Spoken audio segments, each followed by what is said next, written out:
ዝቅተኛ ኑሮ ደረጃ ላይ ያላችሁ ሰዎች አንድ ክፍል ቤት ውስጥ ምናምን የምትኖሩ ካፕሎች ለምንድነው ከሌላ ሰው የተሻለ እንደምትዋደዱ የምታስቡት?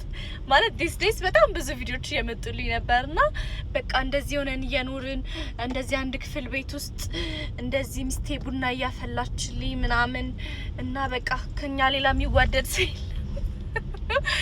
እውነት ፌር አይደለም ማለት ሁሉም ትዳር የራሱ የሆነ ቻሌንጅ ነው ያለውና የእናንተ ችግር ፋይናንሻል ስለሆነ ከሌላው ሰው በጣም ልዩ የሆነ ፍቅር እንዳላችሁ ሌላው ሰው እንደማይዋደድ ምናምን ነው አክት የምታረጉትና በጣም ነው የገረመኝ። ማለት በጣም ብዙ ቪዲዮ ያየሁኝ ነበር ዲስ ዴይስ እና ምን ለማለት ፈልጋችሁ ነው አልገባኝም።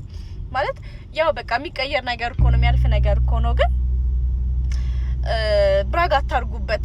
በጣም በቃ እናንተ በጣም የተለያዩ እንደምትዋደዱ በጣም የተለየ እንትን እንዳላችሁ በድህነታችሁ በጣም እንደዛ ብራግ አታርጉ። ኢትስ ናት ኦኬ። እሺ መቀየር ነው እንጂ ያለብን ኢትስ ናት ኦኬ።